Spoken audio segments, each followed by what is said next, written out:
यो ब्रह्माणं विदधाति पूर्वं यो वै वेदांश्च प्रहिणोति तस्मै तगुंहदेवम् आत्मबुद्धिप्रकाशं मुमुक्षुर्वै शरणमहं प्रपद्ये श्रुतिस्मृतिपुराणानाम् आलयं करुणालयं नमामि भगवत्पादशङ्करं लोकशङ्करं नारायणं पद्मभूं वसिष्ठं शक्तिं च तत्पुत्रपराशरं च व्यासं सुखं गौडपदं महान्तं गोविन्दयोगीन्द्रमथाश्च शिष्यं श्रीशङ्कराचार्यमथाश्च पद्मपादं च हस्तामलकं च शिष्यं तं तोटकं वार्तिककारमन्यान् अस्मद्गुरून् सन्ततमानतोऽस्मि अज्ञानतिमिरान्धस्य ज्ञानाञ्जनशलाकया चक्षुरुन्मीलितं येन तस्मै श्रीगुरवे नमः यस्य देवे पराभक्तिः यथा देवे तथा गुरौ तस्यैते कथितास्यद्धाः प्रकाशन्ते महात्मनः ॐ नमो ब्रह्मणे नमो ब्रह्मविद्यासम्प्रदायकर्तृभ्यो వంశఋషిభ్యః పరమగురుభ్యో మహద్భ్యః. నిన్న మనం స్వప్న విచారం చేశాం. స్వప్నంలో ఈ మొదటి శ్లోకం యొక్క సారాంశం ఇదే. స్వప్నంలో మనకి ఇంద్రియాలు లేవు, ఒక్క స్థూల శరీరం ఉన్నది. కానీ నువ్వు మంచం మీద పడుకొని ఉన్నావు. అప్పుడు స్థూల శరీరంలో మిగిలినటువంటిది కేవలం ఒక ప్రాణం మినహా మిగతా ఏం లేవు. అయితే స్వప్నంలో మనస్సు కూడా ఉన్నది. ఆ దశలో మనస్సుతో నీవు కూడి ఉన్నప్పుడు దానికి చైతన్య సహాయంతో మనస్సులో ఉండేటువంటి ఆలోచనలనే చూస్తున్నావు. అప్పుడు నువ్వు ఎందుకు, నీకు బాహ్యంగా ఉండేటువంటి ఇంద్రియాలు, చక్షురాది ఇంద్రియాలు ఏం లేవు. ఆ సమయంలో పడుకుని ఉన్నాయి మొత్తం ఇవన్నీ. ఆ సమయంలో ఉన్నది ఏంటి, మనస్సు. అప్పుడు నువ్వు ఆ చైతన్యము నీవు అంటే మన స్వరూపం అదేగా. మనము ఆ చైతన్యం దేని చూస్తోంది, మనస్సును చూస్తోంది. మరి మనస్సులో ప్రపంచం అనంతా కూడా చూస్తున్నది. మనస్సులో ప్రపంచం చూడడం అంటే ఏమిటి, అయ్యా నీవు ప్రపంచ వాసనలతో వచ్చావు, విశేష వాసనలతో వచ్చావు, అదే మనస్సు. ఏ ఏ వాసనలతో నీవు ఈ భూమిపై వచ్చావో ఆయా వాసనలన్నీ కూడా సూక్ష్మ రూపంగా మనస్సులో ఉన్నాయి. అదే జన్మించేది. అయినప్పుడు ఇప్పుడు నీ చైతన్యంతో, చైతన్య ఖండం అండి, చైతన్య అన్నానికి లేదుగా, చైతన్య ప్రతిబింబం అంటే కుండలో ఉన్న ఆకాశం కదా అది, ఈ శరీరం కదా, ఉపాధిలో ఉన్నటువంటి చైతన్యం. అయ్యేప్పటికీ ఇది దేన్ని చూస్తోంది అని ప్రశ్న. అక్కడ ప్రపంచం అన్న ఉందా, లేదు. మరి కావాల్సినంత మనుషులు, వాళ్ళ వ్యవహారాలు, పట్టణాలు, నగరాలు, చెట్లు, ఇట్లు, సవాలట్లు చూస్తున్నావు, జంతువులు చూస్తున్నావు, మనుషులను చూస్తున్నావు, ఎన్నెన్నో సంబంధాలు పెట్టుకున్నావు, ఎంతమందితో మాట్లాడావు. వీళ్ళంతా మనుషులు ఏడు అసలు లేరు. మనుషులు లేకపోయినా నువ్వు అక్కడ మనుషులను ఎట్లా చూస్తున్నావు అని ప్రశ్న. ఇక్కడే ఈ ఒక్క పాయింట్ మనం తెలుసుకుంటే స్వప్నం రహస్యం బయటపడుతుంది. అక్కడ ఏం లేవు, నిజంగా ఏమీ లేకపోయినప్పటికీ చూస్తున్నావు అంటే మనస్సులో లేకపోలే, వాళ్ళంతా వాసనారూపంగా సూక్ష్మంగా ఉన్నారు, స్థూలంగా లేరు. మరి జాగ్రత్తకి స్వప్నానికి తేడా ఏమిటండి, అయ్యా వాసనారూపంగా ఉన్నదాన్నే స్థూలంగా చూస్తున్నావు జాగ్రత్తలో, ఇంతే. అక్కడ ఏమిటంటే స్థూలం లేదు. ఎందుకు, ఇంద్రియాలు లేవు. ఆ సమయంలో ఇంద్రియాలు లేవు కనుక సూక్ష్మంగా మనసులో ఉండేటువంటి వాటినే నువ్వు అక్కడ చూస్తున్నావు. ఇది విశ్లేషణ అసలు బాగా. మనం అప్పుడు ఎవరు చూస్తున్నావు, నీ మనస్సును నీవు చూస్తున్నావు. చూస్తున్నప్పుడు ఏం జరిగింది, అక్కడ ఉండేటువంటి రకరకాలైనటువంటి మనుష్యులు, అంటే అక్కడ ఉండేటువంటి విశేష వాసనతో కదని పోయినాడు మానవుడు. ఇప్పుడు భార్య, పుత్రాదులు, అట్లాగే మనుషులు, స్నేహితులు, బృందము, ఇల్లు, ఆస్తి, పాస్తులు, ఈ రకరకాలైనటువంటి వాసనలండి. ఇది ద్రవ్యము, డబ్బు, దాంతో లావాదేవీలు, ఇందులో రాగాలు, కొంతమంది ద్వేషం, ఈ రకరకాలైనటువంటి వాసనలు అన్నిటితో కూడి ఉంది మనస్సు. ఏది 80 ఏళ్ళు మనం బతికాం, 90 ఏళ్ళు బతికాం, 90 ఏళ్ళు ఇదంతా రకరకాలైనటువంటి వాసనలు పట్టుంటాయి దానికి. పట్టున్నప్పటికీ అందుకనే చూచారు లేదు, ఆయా వాసనలతో ఉండేటువంటి వాటిని మాత్రమే ఆ మనస్సు చూపిస్తుందండి ఆ సమయంలో. అంటే మరి ఈ మనుషులు తేకున్నారు, వాసన రూపంగా ఉన్నారు సూక్ష్మంగా, వాళ్ళని అక్కడ స్థూలం చేసి చూపించింది. ఇది ఆ చూపించింది ఏది, మనస్సు. దాన్ని తెలుసుకున్నది ఏది, నీ చైతన్యం. అయితే ఏమండి ఇక్కడ తెలుసుకునేదా మళ్ళీ చైతన్యం అని మళ్ళీ మన సందేహం వస్తుంది. తెలుసుకునేది కాదు, తెలివి అంతే. మరి తెలుసుకునేది ఏది? తెలివి బుద్ధి మీద ప్రసరిస్తే తెలుసుకుంటుందండి. మరి తెలుసుకోవడం ఎందుకు వచ్చింది నీకు? అసలు నువ్వు జీవుడిగా ఉన్నావుగా, అందుకు వచ్చింది. ఇప్పుడు నువ్వు తెలుసుకోలేకపోతే గత జన్మ ఏది సంచితంలో నుంచి వచ్చినటువంటి ఒక ఖండం కదా ఇప్పుడు వచ్చావు. నువ్వు వచ్చినప్పుడు ఇవి ఎక్కడివి? మనస్సుకు సంబంధించిన వాసనలే కదా. వచ్చినప్పుడు నువ్వు కర్మఫలం అనుభవించాలా అక్కర్లేదా? అనుభవించాలన్నప్పుడు ఏం కావాలి? అది చచ్చినట్టు తెలుసుకోవాలి. అందుకని ఇప్పుడు అదిగో మనలో రెండు ఉన్నాయి, జడభాగము చైతన్య భాగం అని చెప్పుకున్నాం కదండి. ఈ జడభాగం అనేటువంటిది కర్మఫలం అనుభవించేది, బుద్ధి దగ్గర నుంచి అంతా. దానికి భోగ ఆయతనం ఇది. ఇది లేకపోతే అనుభవించలేరుగా సుఖ దుఃఖాలు ఏదైనా. అందుకని ఇది అయ్యేప్పటికీ ఈ కర్మ ఫలంతో వచ్చింది కనుక, ఇది కర్మ వాసనలతో ఉంది కనుక ఇది అనుభవించాలి అంటే బుద్ధి కావాలి. బుద్ధి కావాలి అంటే దీనిలో ఉండేటువంటి వాసనలను స్థూల రూపంగా నీకు చూపిస్తే కానీ దాని తాలూకు ఫల వాసనలు కష్టసుఖాలు అన్నీ అనుభవించలేవు. అందుకని ఇదేం చేస్తుందంటే తెలుసుకుంటుంది. తెలుసుకోవడం అనేటువంటిది అది. మరి నువ్వు పరమాత్మగా మిగిలిపోయినావు అనుకోండి, నువ్వు మోక్ష స్థితికి వెళ్ళాం. ఈ దౌర్భాగ్య ఈ దేహంతో ఈ శరీరంతో వెళ్ళిపోయాం. ఇప్పటిదాకా తెలుసుకోవడం తప్పదు. పదార్థం తెలుసుకోవడం అనేటువంటి దాని ద్వారా జరుగుతోంది. మరి అప్పుడు తర్వాత నీ స్థితి ఏమిటి? తెలివి. తెలుగులో చెప్పాలంటే అదొక్కటే మాట, తెలివిగా ఉండిపోతావు. అంటే శుద్ధ చైతన్య రూపంగా సర్వవ్యాపకమైనటువంటి మహాచైతన్య రూపంగా అలా ఉండిపోతావు. మరి అప్పుడు ఈ ప్రపంచం అంతా మన నీలోనే ఉంది కదా, అది ఎలా ఉంటుందంటే అదే హిరణ్య గర్భ దశ. అత్యంత సూక్ష్మంగా కనపడనటువంటి స్థితిలో. ఇదిగో నన్ను మనం చెప్పాను, ఒక పెసర గింజ లావుగా ఉన్నప్పుడు దానిలో మొలక ఇంకా రాలేదండి. ఇది వచ్చింది అంటే ఆటోమేటిక్గా దానిలో నుంచి రావడానికి ఉన్ముఖ దశ ఇంకా రాలే. అటువంటిప్పుడు మొలక ఉందా లేదా? ఉంది. కానీ నీకు కనపట్టలే. అదిగో అలా ఉంటుంది. నీవు పరమాత్మ అయినప్పుడు మొత్తం సృష్టి అంతా కూడా నీకు అత్యంత సూక్ష్మంగా గోచరిస్తూ ఉంటుంది. మరి స్థూలంగా గోచరిస్తే ఇది ఫలానా అని తెలుసుకుంటాం. స్థూలంగా గోచరించకపోతే ఇది ఫలానా అని తెలుసుకోలేవు, తెలుస్తూ ఉంటుంది అంతే. అందుకని ఆ తెలివిలో ఊరికే అట్లా తెలుస్తూ ఉంటుందని, కానీ ఫలానా అని తెలిస్తే కానీ నువ్వు సుఖ దుఃఖాలు అనుభవించలేవు. అది పాయింట్ అక్కడ. ఇప్పుడు ఫలాని పదార్థము నాకు తెలిస్తే దాన్ని పట్టుకోవడము, తినడము, లేకపోతే ఏదో రాగద్వేషాలు వస్తాయి. నాకు ఫలానా అని వ్యక్తి నాకు తెలియకపోతే ఇంకా నీకు రాగం ఏది, ద్వేషం ఏది, ఏమో అన్ని బొమ్మల్లా కనపడుతుంటాయి అంతే. అది తెలివిలో ఉండేటువంటి స్థితి, లాభం అది. అందుకని మనకి ఏమీ తెలియదు కానీ అన్నీ తెలుసు, ఆ దశలో ఉంటాం. ఆ పరమాత్మ స్థితి అది. తెలివి తెలుసుకునేది కాదు. ఇప్పుడు ఇందాక నేను చెప్పింది ఏంటంటే స్వప్న దశలో నువ్వు అన్నీ చూస్తున్నావు, తెలుసుకుంటున్నావు. తెలుసుకుంటున్నావు అంటే ఇప్పుడు నువ్వు కర్మ ఫలాలతో వచ్చి ఉన్నావు, ఆ వాసనలతో వచ్చున్నావు కనుక ఆ వాసనలతో కూడినటువంటి దాన్ని సూక్ష్మంగా ఉన్నాయి కనుక వాసనలు, దాని తాలూకు అనుభవాలు నీకు రావాలి. సుఖ దుఃఖ వాసనలు అన్నీ దానిలో కూడా. అందుకనే సుఖము దుఃఖము రెండు ఉంటాయి. స్వప్నంలో చూశారు లేదు, ఆ రెండింటిని వీడు అనుభవిస్తూ ఉంటాడు. ఇప్పటి దశ ఇది.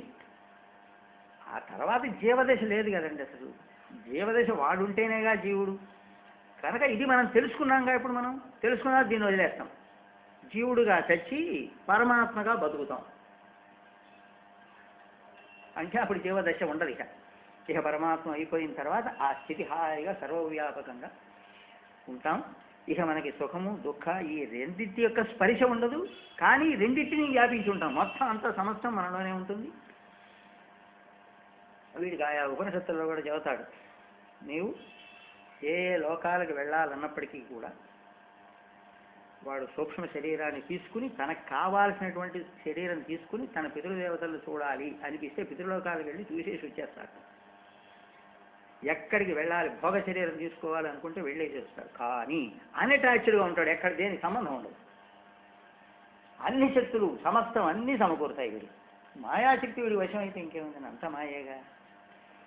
అందుకని అంత లేకుండా ఉన్నట్టు చూపిస్తడమేగా మాయ.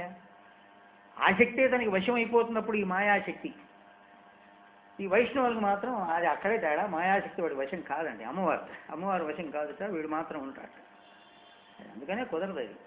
కనుక మోక్షం ఏది, నీవు ఎప్పుడైతే అయ్యావో ఆ మాయాశక్తి నీవు కూడా వశం అయిపోతుంది, నీవు పరమాత్మవే కనుక. ఇప్పుడు మనకి స్వప్న దశ ఇదండి. ఇప్పుడు స్వప్న దశలో ఈ రకంగా నువ్వు తెలుసుకుంటున్నావు. నీ మనస్సులో ఉండేటువంటి వాసనల్ని ఆ చైతన్య ఖండము చేత నీవు తెలుసుకుంటున్నావు. సరే, బాగానే ఉంది. ఏమండి, ఇక స్వప్నం అయిపోయింది. స్వప్నం అయిపోయి తెల్లవారు లేచామనేగా నిన్న శ్లోకంలో చెప్పుకుంది. లేచిన తర్వాత స్వాత్మానమేవ అద్వయం, తనని తనే చూసుకుంటున్నట్ట. అంటే స్వప్నంలో తను వేరే శరీరము, వేరే ఇంద్రియాలు, వ్యవహారం అంతా ఉన్నది, ఏదో చూశాడు, అయిపోయింది. నిజమైనటువంటి వాడు ఎవడు, వీడు ఇక్కడ మంచం మీద పడుకున్నవాడు, వీడు లేచాడు. అప్పుడు లేచి స్వాత్మానమేవ అద్వయం. అప్పుడు ఎక్కడున్నాడు వీడు? అమ్మ అది ఎక్కడి నుంచి వచ్చింది కదా, నాలో నుంచే వచ్చింది, అది నాలోకే పోయింది. అది ఏదైతే లేదో అంటే సూక్ష్మంగా ఉండి అది నీలో నుంచే బయటకు వచ్చి అది మళ్ళీ నీ స్థూలంలోనే లయమైపోయింది.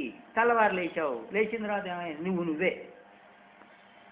సరే, ఇది దానిలో మొదటి శ్లోకంలో చెప్పినటువంటి సారాంశం. సరే, అది శుద్ధ చైతన్యం అన్నారు కదా. అన్నప్పుడు మరి ఇది సృష్టికి దీని మీద విచారణ జరగాలి. నువ్వేమంటున్నావు? అది శుద్ధ చైతన్యం, దానికి కాలానికి కూడా అతీతమైనటువంటిది అది అని కదా చెబుతున్నావు. చెబుతున్నప్పుడు త్రికాలాబాధ్యం కావాలని, అంటే భూత భవిష్యత్ వర్తమాన కాలాల్లో ఉండాలి అన్నప్పుడు మరి భూతంలో ఉండి తీరాలి. అది ఎలా చూపిస్తావు అనే ప్రశ్న వస్తే దానికి కారణంగా శంకర భగవత్పాదుల వారు వేదాన్ని ఆశ్రయించి దీన్ని మరి ఎలా చూపించగలుగుతాం? ఇది ఆ పరమాత్మ చైతన్యం సృష్టికి పూర్వం ఏ రకంగా ఉంది అనేటువంటిది మనం ఎట్ట చెప్పగలుగుతాం అని సందేహం వచ్చినప్పుడు ఆయన వేదాన్ని ఆశ్రయిస్తే ఆ వేదంలో సమాధానం దొరకపోతే వేదాంతాన్ని ఆశ్రయించారు. అక్కడికి వేదం ఆఖర్, వేదాంతం ఉపనిషత్తులే, దాన్ని ఆశ్రయిస్తే అది చెబుతుంది. అంటే ఏంటి? ఈ వేదము యొక్క సారాంశం మొత్తం చెప్పేవి కదా ఉపనిషత్తులు, దాన్ని పట్టుకుంటే సదేవ సౌమ్య ఇదమగ్ర ఆసీత్ ఆత్మావా ఇదం ఏక ఏవ అగ్ర ఆసీత్ అని 2 వాక్యాలు. అంటే చాలా ఉందిలేండి. దీనికి 10 ఉపనిషత్తుల్లో దీన్నే ఉదాహరణ చూపించవచ్చు. ఈ 10 ఉన్నాయి. అందుకే ఆయన 10 ఉపనిషత్తులకే భాష్యం రాశారు. ప్రధానమైనటువంటివి అవే. దానిలో మనం కొద్దిగా తీసుకుని ఈ రెండింటిని మనం ఉదాహరణగా తీసుకున్నాం. అయ్యా, అగ్రే సృష్టికి పూర్వంలో సదేవ కేవలం సత్పదార్థం మాత్రమే, కేవలం అఖండ శుద్ధ చైతన్యం మాత్రమే ఆసీత్ ఉన్నది. రెండో మాటకి అదే ఆత్మవా ఇదం ఏక ఏవ అగ్ర ఆసీత్, అగ్రే ఆత్మ మాత్రమే. ఏకహ, అక్కడ ప్రతి చోట ఏకహ అంటుంటాడు. నువ్వు పొరపాటును ద్వైతంగా పడతావేమో నాయన, ఉన్నది అదే ఒక్కటే. ఆసీత్ అదే ఉన్నది అని చెప్పారు. రెండింటికి అదే అర్థం. కాబట్టి ఇది ఒక ఉపనిషత్తుగా ఉన్నాయి. అందులో 2 ఉదాహరణలు చూపించాం. మరి ఈ నామరూపాలుగా కనపడేటువంటి ప్రపంచం అంతా కూడా ఎలా ఉన్నది? ఈ నామరూప ప్రపంచాలు అన్నీ కూడా దానిలోనే ఇమిడి ఉండి సద్రూప వస్తువుగా ఉన్నది. కేవలం శుద్ధ చైతన్య స్ఫురణ, అదే చైతన్య స్ఫురణ, నేను అనే స్ఫురణ రూపంగా ఉన్నవి. అదే నేను అహమస్మి అనుకుంటుంటుంది ఆ చైతన్యం, అంతవరకే. అయితే మరి ఈ నామరూప ప్రపంచం ఏమిటి? దాని యందు కల్పితమైనది. ఎప్పుడు? సృష్టి అని నువ్వు అనుకున్నప్పుడు. అయితే మరి ఈ సృష్టి అంతా మరి ఎలాగండి? ఇది కేవలం మాయా కల్పితమే. ఎక్కడ కల్పించింది?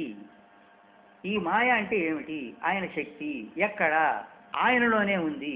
మరి సృష్టిని ఎక్కడ చేసింది? ఆయనలోనే చేసింది.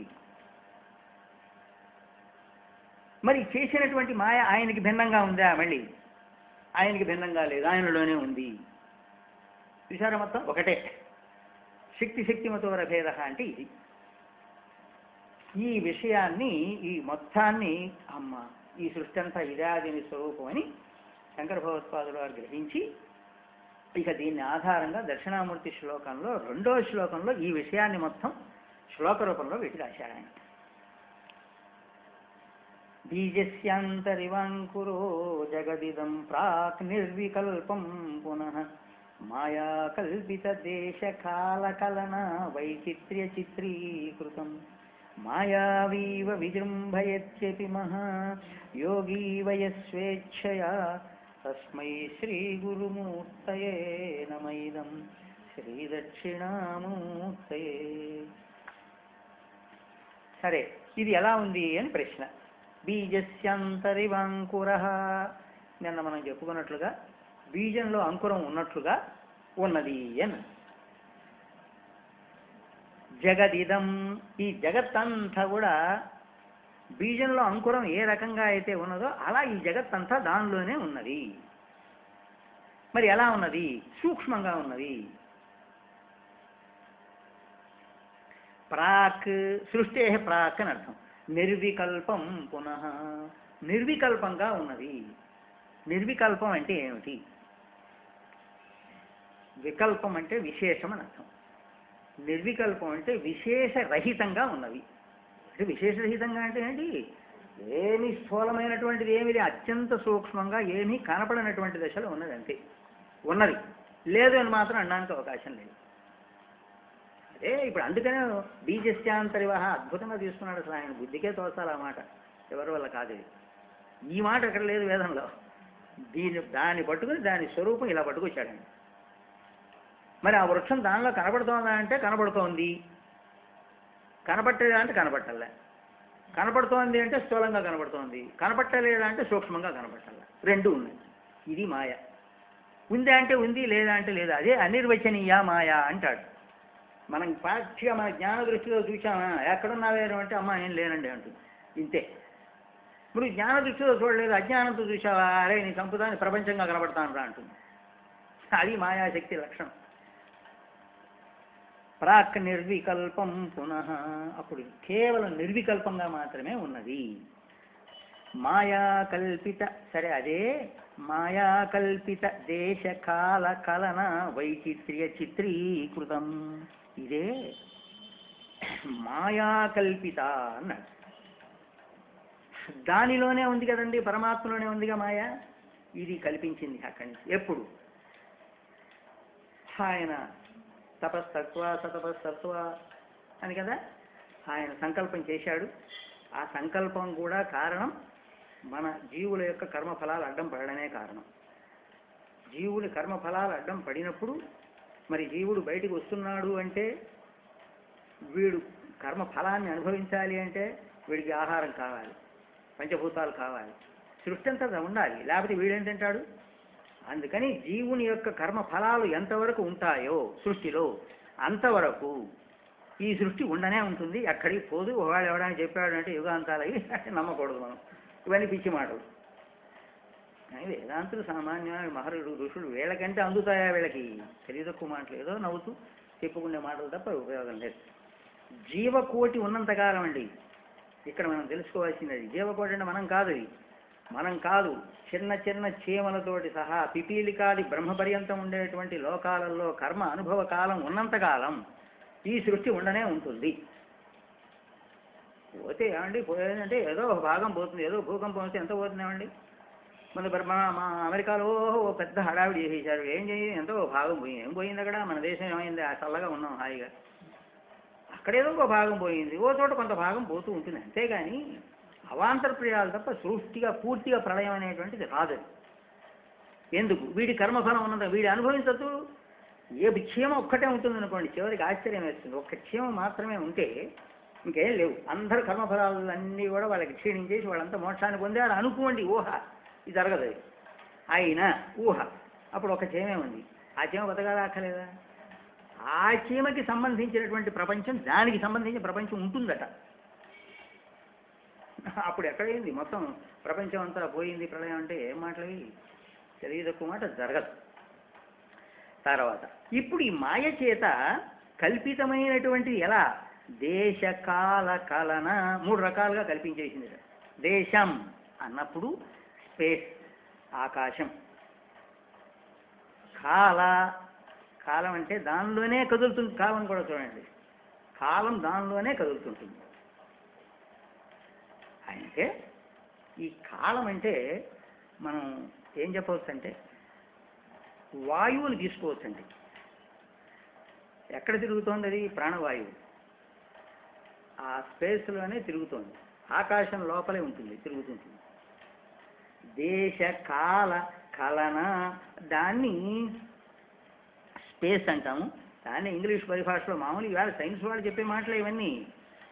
టైం అంటాము దాన్ని. కాల అంటే వాడు టైం అంటాడు. కలన, కలన అంటే సబ్స్టెన్స్ అంటారు ఇంగ్లీష్లో.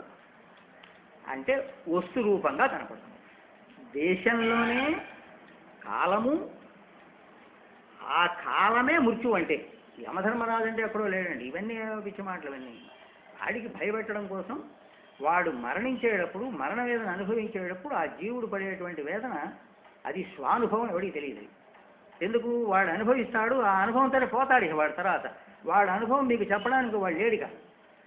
అందువలన వాడు భయంకరమైనటువంటి ప్రాణము అన్ని అవయవాల నుంచి ఇది పీక్కొస్తుంటుంది కదా, దాని ప్రాణశక్తిని అన్ని అవయవాలలో నుంచి పీక్కుని బయటకు వస్తుంటుంది. అది వచ్చినప్పుడు అది యమ బాధ పడతాడు. వాడు బాధ అంతా ఇంత చెప్పలేం, అనిర్వచనీయంగా ఉంటుంది. ఆ బాధ వలన వాడు పడి బాధపడుతున్నాడు గనక అమ్మా యమధర్మరాజురా అని కల్పన జరిగింది.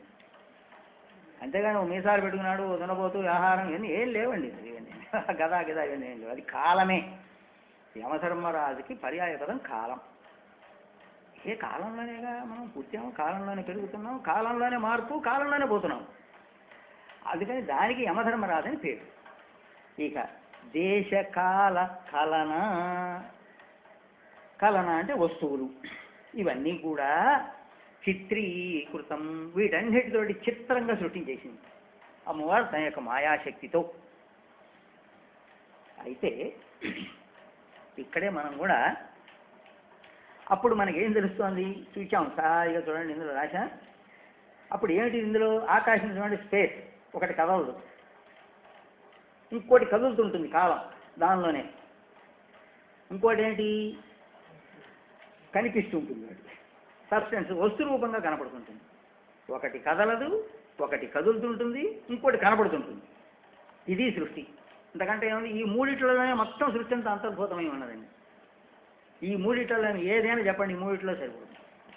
కదిలేవైనా కనపడతాయి, కదలందేనా కనపడుతుంది. కదలంది ఒక్కటే కనపడుతుంది. ఎంతసేపు ఆకాశం ఒకటే చదువుతాం, ఇక మిగతావన్నీ కదిలేవి. కాలన, ఇక తర్వాత దానిలో నుంచి వచ్చినటువంటి వస్తుజాతం.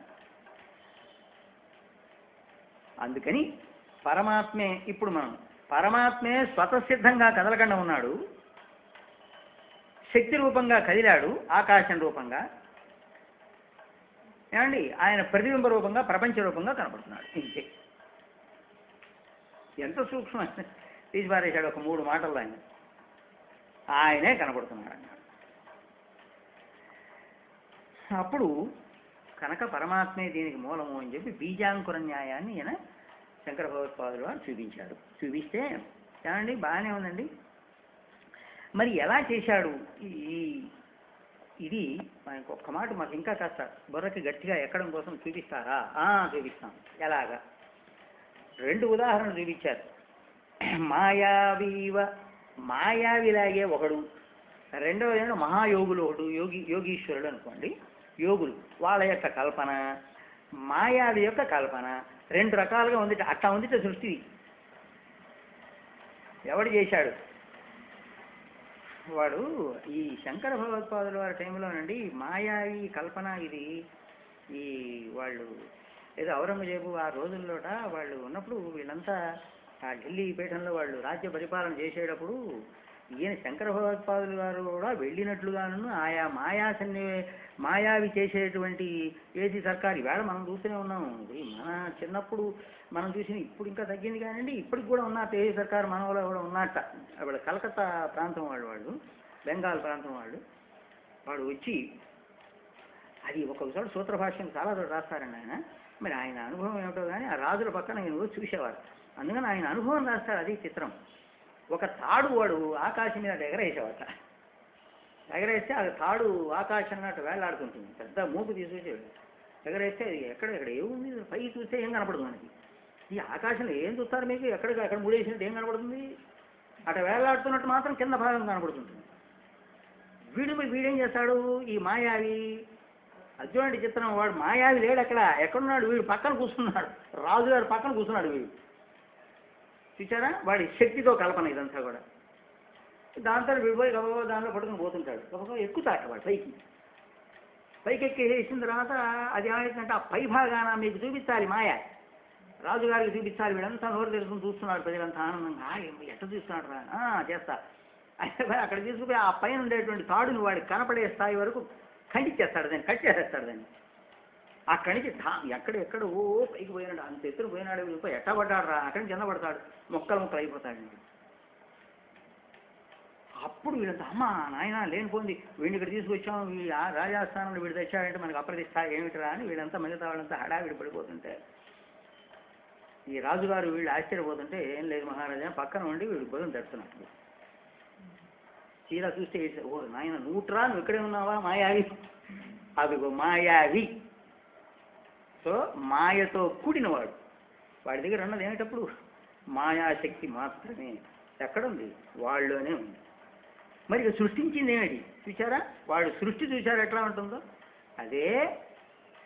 అందుకనే భాష్యంలో చిదేవ సత్, చిత్తే సత్ పదార్థమైంది శక్తి రూపంగా, సదేవ అసత్ అని అంటారు ఆయన భాష్యంలో ఒక చోట. ఆ సత్తు సత్తు చేత సృష్టింపబడిందే పంచభూతములు, అసత్ అది అసత్ అన్నాడు. అప్పుడు మనకి విగ్రహాలన్నీ ఏమవుతాయి, అసత్ పదార్థం. సత్తు చేత సృష్టింపబడి కిందకి వెళ్ళినటువంటివే తప్ప అది అత్యంతం తక్కువ. ఓ మాట చెప్పాలంటే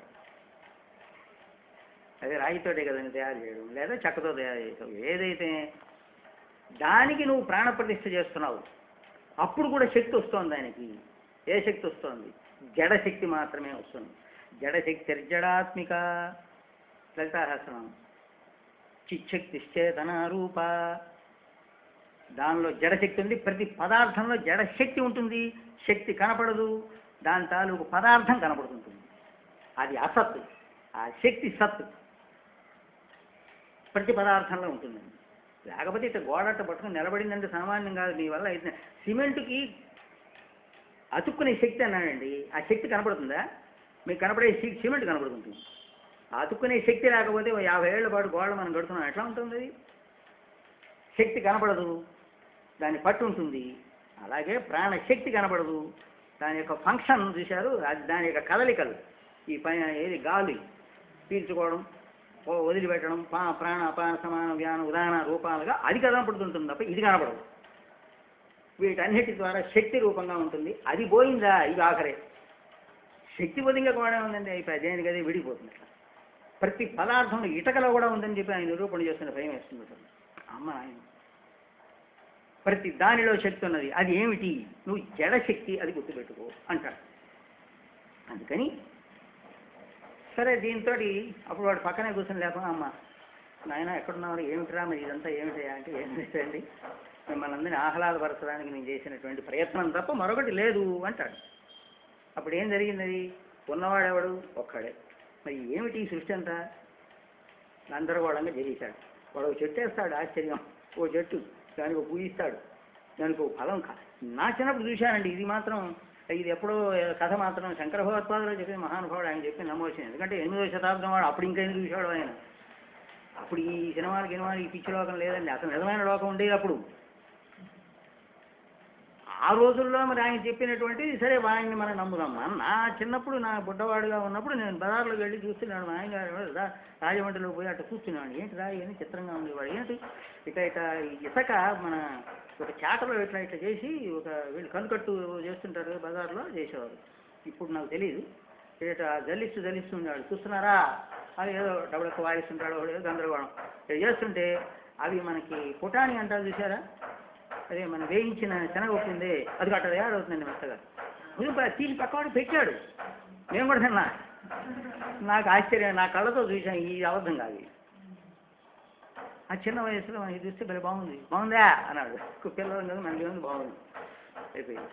అది ఎంతవరకు అంటే కనుకట్టు ఏం లేదు అక్కడ ఉన్నది, అక్కడ శనగపప్పు. అది మన కనుకట్టు వేసి మనకి అది ఇసక్గా చూపిస్తాడు వాడు. అది చిత్రం. వాడు అదే తెస్తాడు, మన కంటికి ఏమైందంటే అది ఇసకలా కనపడుతుంది. కనపడేటప్పటికి ఇసక ఇలా మారింది అని మనం అనుకుంటాం. వస్తుందా అది కాదు, అక్కడ ఉల్టా చేసే పనులని అవే సరదాగా చేసే పొట్ట కోసం అనుకోండి. సరే, దాంతో ఇలా చేస్తుంటారండి. ఆ తర్వాత ఒక చెట్టుని వేసి, అది కూడా చూశాను, అదే తినలేదు కానీ నేను, ఒక చెట్టుని వేశాడు, చిన్న మామిడి చెట్టు. లే లే లే అంటున్నాడు. పైగా ఎట్లా లేచి చూస్తుంది, ఇంత ఎత్తు లేచింది. దానికి కాయలు వచ్చేసినాయి. దానికి ఇంత కాయలు వస్తే కాయ కోసాడు, ముక్కలు పెట్టాడు పక్క వాళ్ళు అందరికి. ఏంటిది ఏమైనా ఉంది అక్కడ? మీరు దానికి ఎంతవరకు అంటే దానికి ఒక సమయం ఉంటుందండి. ఈ కన్నుకట్టుగా కొంతకాలం, ఆ కొద్ది సమయం అయిపోతే అక్కడ చెట్టు ఉండదు, ఏముండదు. వాడు చేయలేడు అంతకు మించి. కొంతసేపే ఆ కన్నుకట్టు పనిచేస్తుంది. అట్లా వాడు ఆ సమయంలోనే కాస్త 10 మందికి సరదా చూపించేసేసి సరే ఏదో కాస్త 4 రూపాయలు తీసుకుంటాడు, వాడు జీవనం చేస్తుంటాడు అనుకోండి. ఇక్కడ శంకర భగవత్పాదులు వారు ఇచ్చినటువంటి ఉదాహరణ ఇలా తీసుకోండి. ఒకటి మాయావి ఉదాహరణ చూపించారు, రెండవది యోగుల యొక్క కల్పన ఉదాహరణ. విశ్వామిత్రుడు ఉన్నాడు, ఆయన త్రిశంకుడు స్వర్గం. త్రిశంకుడు ఎవడు రావాడు, పోరా గచ్చత్వం పో అన్నాడు. పోయాడు, ఎక్కడికి పోయినాడు, పైకి పోయినాడు. పోతే వరే ఎవడు రా, నువ్వు కర్మదేవతవి, మానవుడే, నువ్వు మా లోకానికి రావడానికి సూక్ష్మ శరీరంతో మేము ఉండాలి తప్ప ఆజాన దేవత అది దీన్నంతా తైత్రీయోపనిషత్తులో వస్తారు. ఆజాన దేవతలని కర్మదేవతలని 2 రకాలు. వీడు కర్మ ద్వారా వచ్చినటువంటి వాడు, దేవతా రూపాన్ని పొంది వచ్చినటువంటి వాడు ఒకడు, మనం యజ్ఞయాగాల ద్వారా వచ్చినటువంటి వాడు పోతుంటాడు. వాడు ఆజాన దేవతలని జన్మతహా వచ్చినటువంటి వాళ్ళు కొంతమంది. వీళ్ళు అక్కడికి పోతే వాడు ఊరుకుంటాడా, నా స్థానానికి నువ్వు వస్తావుటా అని ఒక తను అంతే కింద పడ్డాడు. నేను అడ్డంగా తిరిగి వస్తున్నాడు కిందకి. అయ్యా మహాత్మను రక్షమామని ఏడిచాడు. ఎడితే అప్పుడు ఈ కింద ఉండేటువంటి విశ్వామిత్రుడు ఆగు తత్ర స్తంభయ అన్నాడు. స్తంభోభవ అని అన్నాడు. అక్కడ ఆగిపోన్నాడు. ఏంటది? ఆ మహాశక్తుడు వాడు అక్కడ ఆగిపోయినాడు అంతే. అక్కడ వాడికో ప్రత్యేకమైన స్వర్గాన్ని సృష్టించాడు. ఇదంతా మనకి రామాయణంలో తెలుస్తుంది. అయితే అక్కడ ఆగిపో అన్నప్పుడు కానీ వాడికో స్వర్గం సృష్టించడం కానీ అక్కడ ఉన్నదా? ఇదంతా ఏమీ లేదు. ఆ మాయావి చేసే, ఆ యోగులు చేసేటువంటి కల్పన, సృష్టి కల్పన, అది ఎంతవరకు ఉంటుంది అని అంతే. వాడికి ఈయన యొక్క తపశ్శక్తి ఎంతకాలం ఉంటుందో అంతవరకు అక్కడ స్వర్గం ఉంటుంది. వాడు అంతకాలం అక్కడ స్వర్గ సుఖాన్ని అనుభవిస్తాడు అంతే. ఈ తపశ్శక్తి, ఈయన యొక్క తపశ్శక్తి క్షీణించగానే అది క్షీణిస్తుంది, వాడు కింద పడడం ఖాయం ఇంతే. వీడి ఈ మాయావి యొక్క కల్పన ఎలాంటిదో యోగుల కల్పన కూడా అలాంటిదే అని ఈ రెండింటిని ఉదాహరణగా చూపించారు ఆయన. ఇట్లా చేస్తే వాడు ఏం చేస్తాడు, వచ్చి ఇప్పుడు ఉన్నది ఏది, అక్కడైనా సరే ఇక్కడైనా సరే అక్కడ పదార్థం ఉందా, ఏమీ లేదు, కేవలం వాడి శక్తి అలా కనపడుతోంది అని ఈ రెండింటిని ఉదాహరణ చూపించారు ఈ సృష్టికి. అట్లాగే పరమాత్మ యొక్క శక్తి కూడా ఈ రూపంగా ఇన్ని రకాలుగా అదే మారింది తప్ప వస్తుతః ఏమీ లేదు. ఇప్పుడు ఇందాక అందుకు వాడిని ఆ రెండింటిని కూడా ఎట్లా చూపించారంటే ఉందా అంటే ఉంది, లేదా అంటే లేదు. ఇందా నేను చెప్పాను చూసారా, మీకు కనపడేదేమో నిజంగా శనగా ఉంటే వాడు అక్కడికి ఇసగ్గా కనపడింది. ఏంటది అంటే లేనిది ఉన్నట్టు, ఉన్నది లేనట్టు చూపించడం. ఇది మాయాశక్తి లక్షణం. గట్టిగా తరిచి చూశామా, లేదు, ఉండదు. గట్టిగా నువ్వు చూడలేదా, ప్రపంచం అందరూ చేస్తున్న పని చూడలేదా, వాడిని ఎత్తుబడి ఏడిపిస్తుంది. అమ్మ ఉన్నదిరా ప్రపంచం, అమ్మ భయపెడుతుంది నాకు అని ఏడుస్తాడు. అంతా ప్రపంచం అనగానే మీరు ఎక్కడి నుంచో తీసుకోకండి, మనస్సు దగ్గర నుంచి ప్రపంచమేనండి మొత్తం. బాహ్యంలో మీకు కనపడేటువంటిది, ఆంతర్యంలో ఉండే దీని దగ్గర నుంచి మొత్తం ప్రపంచమే. ప్రాపంచ అనండి, ఏం లేదు అక్కడ. ప్రాపంచ ప్రకృష్టంగా పంచ 5తో చేయబడ్డాయి అని అర్థం. అందుకంటే ఇంకేనా అదే ప్రపంచం. సరే, కనుక ఈ విధంగా అక్కడ సాధనాలు ఏం లేవు గనక అలాగే చేశాడయా పరమాత్మ అని చెప్పి దానికి ఉదాహరణగా మాయావీవ విజృంభయచ్చపి మహా యోగీవ యస్వేచ్ఛయా. అది కూడా ఎట్ట చేశాడు? ఇంకోటి యొక్క ప్రేరణ ఏమీ లేదు, ఆయన ఇష్టం. సంకల్పం చేశాడు, ఎందుకు చేయాల్సి వచ్చిందో, వీళ్ళ కర్మఫలాలు అడ్డం పడ్డాయి, దానికోసం చేయాలి, చేశాడు. స్వేచ్ఛతో చేసేశాట. స్వ ఇచ్ఛ, స్వేచ్ఛ. స్వేచ్ఛ అంటుంటారు, తెలివి తక్కువ మాటలు అనకూడదు. స్వేచ్ఛ, స్వ తన యొక్క ఇచ్ఛ అనుగుణంగా. ఎందుకు? ఉన్నతనే కనుక. సృష్టి అంతా వ్యాపించినది ఒకడే అయినప్పుడు ఇంకెవడు చేస్తాడు? ఇంకోటి లేడుగా. అట్లాంటి గురుమూర్తి అయినటువంటి దక్షిణామూర్తికి నమస్కారము అని మనకి ఈ శ్లోకం రెండోది పూర్తి చేశారు. అయితే ఇప్పుడు పరమాత్మ సృష్టి చేశారన్నారు కదా, ఆ పరమాత్మ ఎలా సృష్టించాడు అని మళ్ళీ ప్రశ్న. సృష్టించాడు అంటే తను వేరేగా ఉండి ఇంకో సృష్టించేశాడా? అమ్మ మాట అన్నాడా? అద్వైతం పోయింది, ఇంకేం లేదు. అది అనకూడదు. అసలు సృష్టి జరిగింది అనడానికే లేదు మన అద్వైత సిద్ధాంతం. అన్ని మతాలకు వ్యతిరేకం అండి మనం, ఏ ప్రశ్న ఏం లేదు.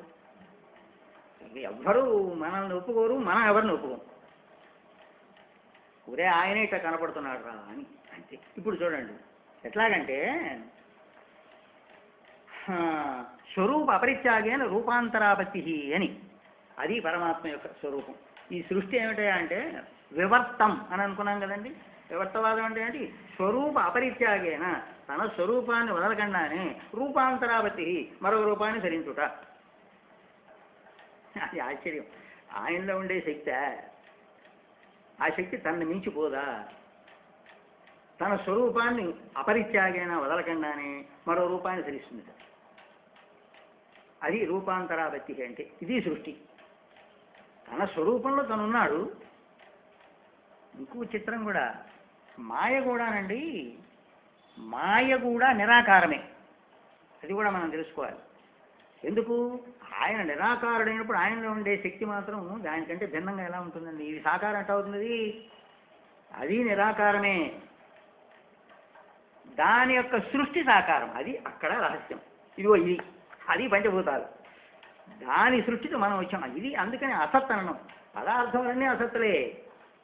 ఏం చేస్తారు?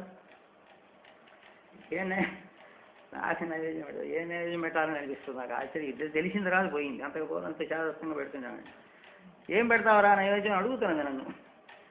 ఎక్కడ పెడతావురా? దేనికి పెడుతున్నావు? నువ్వెవరు? నువ్వు జడం. పెట్టేది దేనికి? జడానికి. అది తింటుందా? అది తినదు. మరి ఎవరికి పెడుతున్నావు? అంతే. ఇదొక భావన, అంతేతప్ప వస్తుత లేదు. అయితే దానిలో ప్రాణశక్తిని మనం ఎప్పుడైతే ఆవాహన చేస్తున్నామో, దానికి ఇందాక చెప్పాను చూసారా, జడశక్తి దానిలో ఏర్పడుతుంది. ప్రతివాడు పూజా పునస్కారం చేస్తున్నాడంటే పూర్తిగా విగ్రహం తీసేయడానికి లేదు. ఎప్పుడైతే ఆవాహయామి స్థాపయామి పూజయామి అంటున్నాడు చూసారా, ఆవాహయామి అంటే ఏంటనుకున్నారు? ఇప్పుడు మీకు విఘ్నేశ్వర చరిత్రలోనే తెలుస్తుంది. ఇప్పుడు వాళ్ళు ఎవడో ఆ విఘ్నేశ్వర పూజ వాడికి చేత కాదనుకోండి, అసలు మా ఇంట్లో అటు చేయించేవాడిని నేను ఇదివరకు.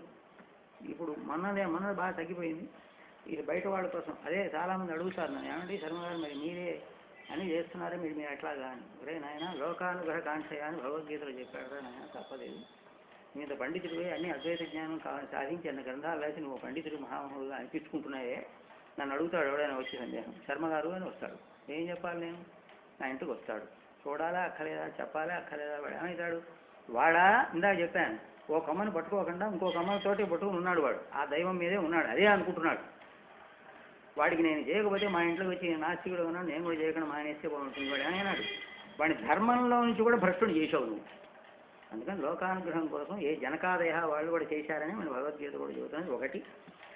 రెండవ అంశం ఏమిటంటే నిష్కామంగా చేస్తే ఫలితం ఇవ్వదని ఒకటి. నిష్కామంగా చేస్తే ఫలితం ఇవ్వదు, మరి ఏమిస్తుంది? చిత్తశుద్ధి ఇస్తుంది అనేటువంటిది రెండు. ఈ రెండు కారణాలతో అత్యంత అల్పంగా ఎప్పుడైనా కాస్త చేస్తూ ఉన్నాను. అసలు అది పోయింది, అది పూర్తిగా పోయింది. మాడే కాస్త అక్కడ అడిగా, ఏమిటే నీకు ఇంకా ఏమిటి అంటే, ఏమంటే నాకు ఇంకా ఇది వదలలేదు, పూర్తిగా ఎక్కించారు నాకు బాగా. మా పిల్లలకు కూడా ఎక్కించాను, మొత్తం అందరికీ జ్ఞానవంతులు చేశాను. నేను నా కుటుంబాన్ని చేయాలి, ముందు నా కోడళ్ళు గేడళ్ళు వీళ్ళందరినీ కూడా లైన్లో పెట్టేశాను. అమ్మాయి ఇది స్వరూపం, సత్యం ఇది. మా పెద్దవాడు బాగా సందేహం, వాడు ఈశ్వర భక్తుడు, విపరీతమైన భక్తి. వాడికి కళ్ళ నీళ్ళు వచ్చేస్తాయి, అది తలుచుకున్న స్తోత్రం చేస్తుంది అంతవాడు వాడు. వాడు అడిగితే వాడిని కూర్చోబెట్టి అన్ని దక్షిణామ స్తోత్రం రాసేటప్పుడే ఇంటికి కూర్చొని బాగా చెప్పేసేసి అర్థం చేస్తున్నాడు, అన్ని సందేహాలు అడిగేస్తున్నాడు ఫోన్లో. ఇంకా అక్కడి నుంచి సందేహం అడగడం మానేశాడు. విష్ణుమూర్తి ఏమిటి చెప్పారు కదా ఆయన శక్తి రాయని లేదు, ఇదేరా వ్యాపకం. శివ స్థాణు అంతే, స్థాణువురా అది శుద్ధ చైతన్యంగా.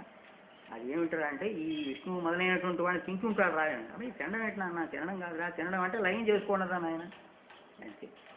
ఇక్కడ బ్రహ్మ సృష్టిస్తే ఈయన స్థితికారకుడైతే విష్ణు అదే కదండి, దాన్ని లయం చేసుకుంటాడు. మొత్తం సృష్టి అంతా ఆయనలో లయం చేసుకుంటేవాడు. అప్పుడు ఎవడవుతాడు ఆయన? శుద్ధ చైతన్యం ఉంటుంది. ఈశ్వరుడు అంటే ఈ శూలం గీలం పట్టుకుని మీసాలు పెట్టుకునేవాడు కాదు. అది అసలు అది మాయా స్వరూపం. అది మాయ. నిన్న మనం అనుకున్నాం, మాయలో పరమాత్మ చైతన్యం ప్రతిఫలిస్తే ఈశ్వరుడు ఏర్పడ్డాడు. ఆ సృష్టి ఆ ముగ్గురు. అందుకని అంతకంటే ఇంకేం లేదు. కనుక ఇప్పుడు ఈ విషయం అంతా స్పష్టంగా ఎప్పుడైతే తెలిసిందో ఇక వాళ్ళకి భయం ఉండదండి. అది ముందు సరే కొంతకాలం చేస్తాను అని. ఎందుకు చేస్తున్నావు, ఏం చేస్తున్నావు, నీకు అర్థమవుతుందా అంటే ఏమిటండి భగవంతుడు నువ్వు పూజ చేస్తే సంతోషం, నువ్వు పూజ అంతా నువ్వు చేయగలవా, అసలు ఆయన సృష్టి ఆయన సంతోష పెట్టగలవా? మానవుడు నీ నైవేద్యంతో సంతోషపడతాటండి. సుప్రభాతం ఏమిటి ఇవన్నీ? వైష్ణవులు చేసిన పనులు ఇవన్నీ. ఆ తర్వాత ఇంతే కాకుండా ఇంకో పిచ్చి పని కూడా వాళ్ళు చేసింది చూసారా? మీకు వెంకటేశ్వర భక్తి ఛానల్ తీసుకోండి. తీశాడు వెంటనే నభూతో నభవిష్యతి వెంకటేశ సమో దేవో నభూతో నభవిష్యతి అంటాడు. వెంకటేశ్వరుడితో సమానమైనటువంటి మరొక దేవత నభూత లేడు, నా భవిష్యతి భవిష్యత్తులో ఉండబోడు, ఇప్పుడు లేడు. మరి వాడు ఎవరి? ఇప్పుడున్నాడుగా, ఇప్పుడు చెప్పలేండి. ఆ రెండు కాలాల్లో చదువుతాడు వాడు. ఇప్పుడు కనపడుతున్నాడుగా వెంకటేశమో దేవ అని. అప్పుడు వాడిని అడిగితే మనం సమాధానం అరే ఈశ్వరుడి సంగతి ఏమిటిరా అని. వాడి దగ్గరికి వెళ్ళండి, వాడేమంటాడు? ఈశ్వర సమో దేవో నభూతో నభవిష్యతి అంటాడు. ఆ శ్రీశైలం వెళితే వాడిని కాదంటావా నువ్వు? అప్పుడు నీదేమన్నాడు? ఈశ్వరుని వ్యాపించలే, అక్కడ అమ్మవారిని వ్యాపించలే, సృష్టిని మొత్తం గణపతి ఉన్నాడు, ఇంకో దేవుడు అంటాడు, ఇంకోడు అంటాడు, ఎక్కడ వ్యాపించలే. అప్పుడు ఏమైంది? ఇది సాకారం అయింది. అంతవరకే పరిమితమా? వాడిని ఏమంటావు? ఇవన్నీ పిచ్చి మాటలండి. ఎందువలన ఈ సగుణమే సత్యం అనుకునేవాడి ఇన్ని విరుద్ధాంశాలు వస్తాయి. వాడిని ఎదుర్కోవడం మనం మొదలెట్టి సమాధానం చెప్పలేదు. ఆ విశిష్టాద్వైత ఖండన కూడా చూశాలండి. ఈ బల్లంకొండ వెంకటరామారావు గారు ఖండన చేసుకొచ్చారు. చాలా అద్భుతంగా చేశారు. ఆ సంప్రదాయాన్ని ఆయన ఖండన చేసుకొచ్చేటువంటి విధానం కూడా ఉన్నది, చూశాను. అందుకని అది అక్కడ ఒక దశకు వచ్చేవాడి వితండవాదనగా ఉంటుంది, అంతే, సమాధానం లేదు దానికి. పాపోహం పాపకర్మహం పాపాత్మ పాపసంభవ ఏమిటి మాటలు? ఒరే జీవో బ్రహ్మైవ నాపరహ అని ఉమ్మడి చెబుతుంటే ఒరే బ్రహ్మస్వరూపుడు రా నువ్వు, నేను పాపాత్మ పాపసంభవ అంటావేంటి? ఈ మాటలు ఎందుకు వచ్చినాయి? కారణం ఏంటంటే జీవుడు సత్యం అంటున్నాడు వాడు, అందువలన వచ్చినాయి ఈ మాటలన్నీ. ఆ మాట అనలేమండి. అందుకని ఎప్పుడైనా మీరు పూజ చేసేటప్పుడు యశస్మృత్యాజనామోక్ష తప పూజా క్రియాదిషు జ్ఞానం సంపూర్ణదాం యాది సజ్జోగందే మంత్రహీనం క్రియాహీనం భక్తిహీనం పరమేశ్వరాయ పరిపూర్ణం దృష్టిదే తత్సద్బ్రహ్మార్పణ వస్తు అయిపోయింది, వదిలేసేది. ఇప్పుడు వినాయకుడికి పూజ చేసేప్పుడు ఏమిటనుకున్నారు? ఇందాక నేను చెప్పొచ్చింది అది. వాంగ్మనశ్చక్షుశ్రోత్ర జిహ్వాఘ్రాణై బహిరాగత్య అస్మిన్ బింబే ఉపతిష్టతు అని ఒక పుష్పం తీసుకుని వాక్ మనః చక్షు శ్రోత్ర జిహ్వ ఆఘ్రాణై బహిరాగత్య వేట్లలో అంటుండేటువంటి శుద్ధ చైతన్యం బయటికి వచ్చి ఎట్లా శక్తి అక్కడ అర్థం చేసుకోండి. జడశక్తే, మళ్ళీ అక్కడ కూడా పరమాత్మ కాదు అది. పరమాత్మ సర్వవ్యాపకంగా మూర్తిని, నిన్ను, సమస్తాన్ని, నీ ఇంటిని, నీ చోవల్ని మొత్తం వ్యాపించి ఉండేటువంటి వాడు ఇక్కడికి వస్తాడండి. నిరాకారం అయితే ఆ సాకారంలోకి వస్తాడా? ఆ మట్టిలోకి ఎలా వస్తాడండి? దీనిలోకి వస్తాడు. ఇది మట్టి కాదు, ఇది అన్నీ కలిసినటువంటి పదార్థం ఇది. కానీ ఇది కూడా కాదు. దీనిలో ఇదంతా జడశక్తే, మళ్ళీ అదే ప్రాణశక్తి.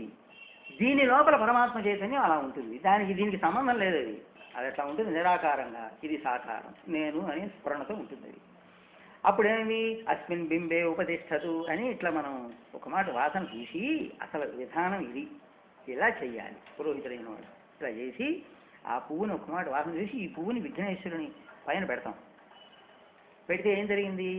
దానికి ప్రాణశక్తి వచ్చింది, జడశక్తి వచ్చింది. జడశక్తి ఎప్పుడైతే వచ్చిందో దానిని ఆవాహన చేసావు, పూజా పునస్కారం చేశావు, అప్పుడేం జరిగింది? ఫలితం వస్తుంది. పుణ్యఫలం వస్తుంది. అది ఎప్పుడు? ఈ జన్మకు కాదు, పునర్జన్మకు వస్తుంది. దానికోసం మళ్ళీ జన్మ తప్పదు. ఇదండి స్థితి. ఏ విగ్రహాన్నైనా అంటే ఒకటి మీకు చేస్తే సరిపోతుందని దృష్టిలో చెబుతుంది. ఈ ఆవాహన చేసేటువంటి ఎవడు ఏది చేసినా ఆవాహన అంతా ఇంతే, జడశక్తి తప్ప మరొకటి కానే కాదు. చిచ్చక్తిని నువ్వు తీసుకురాలేవు. ఎలా ఉంటుంది? అది చేతన రూప, శుద్ధ చైతన్య రూపంగా ఉంటుంది. వాళ్ళు చెబుతున్నారు జడశక్తి జడాత్మిక. ఓ మొక్కల్లో కూడా జడశక్తి ఉండబట్టే అది కదులుతోంది, టకటకటక పెరుగుతోంది, దానిలో పువ్వు వస్తుంది, వికసిస్తోంది. ఎక్కడి నుంచి వచ్చింది? అంత జడశక్తి. సరే, ఇక్కడ విషయం కొంత దూరం వచ్చాం. అంటే ఒక ఆయా సందర్భాలు సందేహాలు అన్నీ మొత్తం తీరిపోవాలి అందుకు ఇది అయ్యేప్పటికీ. అప్పుడు స్వరూప అపరిత్యాగైన రూపాంతరాపత్తి, తన స్వరూపం వదలకుండానే మరొక రూపాన్ని ధరిస్తూ ఉంటాట ఆయన పరమాత్మ. సరే, ఈ విషయంలో శాస్త్రకారుల మధ్య చాలా భిన్నమైనటువంటి అభిప్రాయాలన్నీ ఉన్నాయి.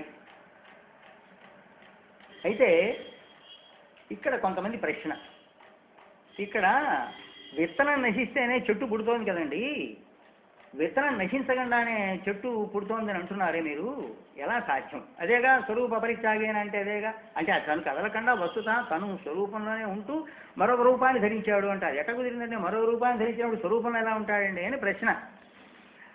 దానికి వాడు ఏం చేశాడంటే ఇప్పుడు చెట్టును ఉదాహరణ చూపించాడు. ఏమంటే విత్తనం నశించిందిరా చెట్టు వచ్చిందా? విత్తనం నశించకుండానే చెట్టు ఎలా వస్తుందండి అని అన్నాను. అంటే దానికి చెట్టు పుడుతోంది అని అన్నారు. మట్టి తన ఆకారాన్ని, ఇంకో ఉదాహరణ కూడా, మట్టి తన ఆకారాన్ని కోల్పోయి కొండ అయింది అని వాడికి ఉదాహరణ. అట్లాగే వాళ్ళు పూర్వపక్షం అండి ఇదంతా. అందుకని జగత్తు కూడా ప్రళయ సమయంలో అంతా నశించిపోతుందండి, అందువలన ఏం లేదండి, అప్పుడు శూన్యమే ఉంటుందండి, ఆ శూన్యం నుంచే మనం ఈ జగత్తంతా కూడా పుడుతోందనేటువంటిది మాట యుక్తం అండి. సద్రూపం నుంచి వస్తోందని మీరు అంటున్నారు, ఇది మేము ఒప్పుకోము అని ప్రశ్న అని పూర్వపక్షం ఇచ్చింది. అందుకని వాళ్ళు దీనికి ఏమంటే మరి దీనికి కూడా మరి నువ్వు చెప్పే మాటకి ఏమంటే మరి దానికి ఏదైనా నీకు ప్రమాణం ఉండాలి కదా అంటే మేము కూడా వేదవాక్యం చూపిస్తామండి. అది వాడికి అర్థం కాలేదని నేను చెప్పాను మీకు. అసద్వా ఇదమగ్ర ఆసీత్ అని చెప్పింది. అసత్ అంటే నామరూపరహితం అని అర్థం అండి. అసలు దానికి వీడెట్ట అర్థం చేసుకున్నా అంటే అసత్ అంటే శూన్యం అని అర్థం చేసుకుని దానికి అనుగుణంగా ఈ వేదవాక్యాన్ని వాడికి అనుగుణంగా చేసుకుని చెప్తున్నాడు. అసద్వా ఇదమగ్ర ఆసీత్ అని వేదం చెబుతున్నదండి, అప్పుడు శూన్యంగానే ఉందని చెప్పి చెబుతోందండి. శూన్యం నుంచి ఇదంతా వచ్చిందంటే సరిపోలేదా? దానికి ప్రామాణ్యం మీరేమో సదేవ సౌమ్య నువ్వు చెబితే నేను అసద్వా అని చెబుతాను, ఇది నువ్వు కాదనగలవా అని అడిగాడు వాడు పూర్వపక్షం. అడిగితే వాడు శృతి ప్రామాణ్యాన్ని వాళ్ళు కూడా చూపించారు. ఒరే నాయన మళ్ళీ చూపించావా నాయన, నీకు మళ్ళీ బుద్ధి చెప్పడానికి మళ్ళీ 3వ శ్లోకం తయారు చేశాడు అప్పుడు దానికోసం ఆయన. అప్పుడు ఏం చేశాడంటే యస్యైవ స్ఫురణం సదాత్మకం అసత్కల్పార్ధగం భాసతే సాక్షాత్ తత్వమసీతి వేదవచసా యో బోధయత్యాశ్రితాన్ యత్సాక్షాత్కరణాద్ భవేత్ న పునరావృత్తిర్భవాంభోనిధౌ తస్మై శ్రీ గురుమూర్తయే నమైదం శ్రీ దక్షిణామూర్తయే. యస్యైవ స్ఫురణం సదాత్మకం అసత్కల్పార్ధగం భాసతే. ఇప్పుడు సరే నాయనా ఏమీ లేదంటున్నావుగా, శూన్యమే అన్నావుగా, అసద్వా అన్నావుగా, అన్నట్లయితే ఇప్పుడు నీలో చైతన్యం ఉందా లేదా అని అడిగాడు. అది ఎలా ఉంది చెబుతున్నా అంటున్నాడు. యస్యైవ స్ఫురణం, యస్య ఈ దేని యొక్క, ఏ శుద్ధ చైతన్యం యొక్క స్ఫురణం ఏదైతే ఉందో, నేననే స్ఫురణ అనుకోండి తెలుగులో మనం చేస్తే, అహమితి స్ఫురణం అని సంస్కృతంలో చేస్తే ఏమీ లేదు. స్ఫురణం సదాత్మకం, అది సదాత్మకం శుద్ధ చైతన్య స్వరూపం. అది ఎలాంటిది? అసత్కల్పార్ధగం భాసతే. అసత్కల్పమైనటువంటి పదార్థాలు, అసత్కల్పం అంటే పదార్థాలు అనుకోండి, వాటి మీద గం, వాటి మీద పడితే భాసతే ప్రకాశిస్తోంది అని. అప్పుడు నీలో ఉండేటువంటి చైతన్యం పదార్థం మీద పడ్డప్పుడు అది ప్రకాశిస్తోందా లేదా, నీకు తెలుస్తోందా లేదా అని అడిగాడు. ఆ మాట అనలేడు ఎవడైనా, నాకు తెలియట్లేదండి పదార్థం అన్నాడా? నచ్చాడు ఆ మాట అనలేడు. ఎందుకు? ఏ పదార్థం నాకు తెలియట్లేదంటే నువ్వు అన్నం తింటున్నావా లేదా అని అడుగుతాను. నువ్వు అన్నం అని తెలుసుకుని తింటున్నావా, కంచం అని తెలుసుకుని తింటున్నావా, తెలియకుండా తింటున్నావా? మరి ఆ తెలుసుకోవడం ఏమిటనుకుంటున్నావు? ఆ తెలివితో సంబంధమే అని ప్రశ్న వస్తుంది. అందుకని వీడేం చేశాడు? అందుకని ఈయన అసత్కల్పార్థగం భాసతే ఆ మాట అనలేడు. మీరు లేరంట, నేను లేనని ఎవడండు. అందుకని వాడికి ప్రశ్న వేశాడు. అసత్కల్పార్థగం అంటే అసత్కల్పమైనటువంటి పదార్థములు యందు గమ్ అంటే గచ్చతి, దానిపైన పడడం అని అర్థం చేసుకోవాలి. నువ్వు భాసతే ప్రకాశిస్తోంది అన్నాడు. వాటి మీద పడి ఈ చైతన్యం, ఈ జ్ఞానం దానిపైన పడి భాసతే ప్రకాశిస్తున్నవి అన్నాడు. అదేమిటి? అందువల్ల నువ్వేమైనావురా? సాక్షాత్ తత్వమసీతి వేదవచస యో బోధయత్యాశ్రితాన్. అందుకని ఈ మాటనే నేను చెప్పడం కాదురా నాయన, వేదవాక్యం చెబుతున్నది. వేదవచస, వేదవాక్యం చెబుతుంది. ఏమని? సాక్షాత్ తత్వమసి, నీలో ఉండేటువంటి శుద్ధ చైతన్యమే అక్కడ పడి ఆ పదార్థం నీకు భాషిస్తోంది అంటే అది తత్ త్వం అసి, అదే నీవు అయి ఉన్నావు. అయ్యాప్పటికి ఏమైంది అని వేదం చెబుతోందిరా నాయన. అప్పుడు అది ఏమైంది అక్కడ? ఇప్పుడు జాగ్రత్త గమనించండి. ఈ పదాల్లో అది గనక తత్ శుద్ధ చైతన్యం కాకపోతే త్వము, ఇప్పుడు నీ చెప్పే లెక్క ప్రకారం అసత్ కదా, అది శూన్యంగా, శూన్యం నుంచి సత్తు వచ్చిందని చెప్పాలి. ఇది ఎవరికైనా మామూలుగా బయటవాడికి చెప్పు, నా దాకా అక్కర్లే, మామూలు వాడికి చెప్పు పోయి శూన్యంలో చైతన్యం వచ్చిందండి ఏం చెప్పు, చావు పడతారు పట్టుకుని. మామూలు వాడండి శూన్యంలోని చైతన్యం ఎలా వస్తుందండి? శూన్యంలోంచి ఏం వస్తుందని అడగండి, శూన్యమే వస్తుంది. మరి ఇప్పుడు ఏమిటి? సాక్షాత్ తత్ ఆ శుద్ధ చైతన్యం అయిందా లేదా దీన్ని బట్టి చెప్పు. దీన్ని బట్టి చెప్పాలి, మీరు అక్కడ కాదు. అసలు ఆశ్చర్యం వేస్తుంది. ఆ పరమాత్మ ఉన్నాడని చెప్పడానికి నువ్వే కారణం రా అంటాడు ఒక దశలో శంకరుడు. త్వమేవ పరమాత్మ, త్వమేవ శివ, త్వమేవ త్వమేవ విష్ణు స్పష్టంగా చెబుతున్నాను. నీవేనా అని చెబుతుంటే వాడున్నాడని చెప్పడానికి ఆధారం కూడా మీరే కదండి. వాడు ఎక్కడున్నాడు? వాడు చెప్పాడు నేనున్నాను రాని? ఎక్కడ లేదు. వాడు ఉన్నాడని చెప్పడానికి నీవే కారణం. అందుకని మనం కాదండి, అన్నిట్లలో అదే. వ్యాస మహర్షి హృదయం అదే. మహాభారతం భాగవతంలో చివరి 17వ స్కంధంలో ఆ పరీక్షిత్తుకి మొత్తం అంతా ఉపదేశం చేసి, ఆ 7 రోజుల్లో మొత్తం చేసి ఆయన మోక్ష స్వరూపాన్ని అంతా కూడా ఉపదేశం చేసి శుభమహర్షి ఏమయ్యా నీకేం అర్థమైందా అని అడిగాడు చివరికి. ఏమన్నాడు తెలుసిన? అహమేవ పరం బ్రహ్మ బ్రహ్మాహం పరమం మతం అని అర్థమైందండి అన్నాడు. సభాష్ అన్నాడు. సరే నాయన, నా పని అయిపోయింది, నేను వెళ్ళిపోతున్నాను అన్నాడు. అంతర్ధానం అయి వెళ్ళిపోయినాడు శుకుడు. ఏమిటి నీకు అర్థమైంది? అహమేవ పరం బ్రహ్మ, ఇది అద్వైత మంత్రం అండి. నేనే బ్రహ్మ, బ్రహ్మ అహం, మళ్ళీ ఇడి తిప్పాడు. ఆ బ్రహ్మ ఏదో కాదు, నేనే. అహమేవ పరం బ్రహ్మ, ముందు ఇక్కడి నుంచి స్టార్ట్ అయింది చూసారా? అహమేవ పరం బ్రహ్మ, బ్రహ్మ అక్కడ ఉండేటువంటి తత్వది. అహం, ఆ బ్రహ్మమే నేను. అహం పరమం మతం, పరమం ఉత్కృష్టమైనటువంటి సిద్ధాంతంగా నాకు నేను తెలుసుకున్నా అన్నాడు. కాదు, నా హృదయం నీకు అర్థమైంది అన్నాడు. ఆయన అడిగినాడు. ఏంది ద్వారి చూపించడానికి వచ్చినటువంటి మహానుభావుడు సాక్షాత్ శుక మహర్షి. అదేండి దానిలో కూడా జరిగింది. ప్రతిదానం అదే.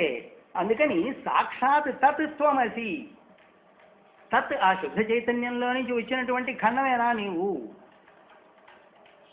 అసి అని వేదవాక్యం చెబుతున్నది. యో బోధయత్యాశ్రితాన్, యహ బోధయతి ఆశ్రితాన్, తన్ని ఆశ్రయించి ఉండేటువంటి వాళ్ళు ఎవరైతే ఉన్నారో వాళ్ళకి బోధయతి, బోధిస్తూ ఉన్నట్టు. ఈయనేం చేస్తున్నాడంటే ఇక్కడ ఆయన సాక్షాత్తుగా చెప్పడానికి లేదు కానీ దక్షిణామూర్తి రూపంగా చెప్పుకొస్తున్నాడు కదా.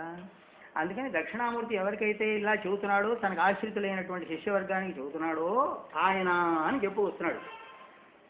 యత్సాక్షాత్కరణాద్ భవేత్ న పునరావృత్తిర్భవాంభో నిధౌ. సరే బాగానే ఉందండి. దాన్ని సాక్షాత్కరణాత్, దాన్ని సాక్షాత్కారం చేసుకుంటే, సాక్షాత్కారం వలన భవేత్ నీకు కలుగుతుంది. ఏమిటది? నా పునరావృత్తి భవాంభో నిధవు, భవాంభోనిధి సంసార సముద్రంలో నా పునరావృతి మళ్ళీ తిరిగి రావడం అనేటువంటి దాన్ని కనుక నువ్వు తెలుసుకునేటట్టయితే అదే బ్రహ్మవిద్ బ్రహ్మైవ భవతి. అలా నీకు తెలుసుకునేటైతే దాని కింద నిలబడి ఉండాలి చివరి దాకా ఎటొచ్చే ఒక్కటే కష్టం.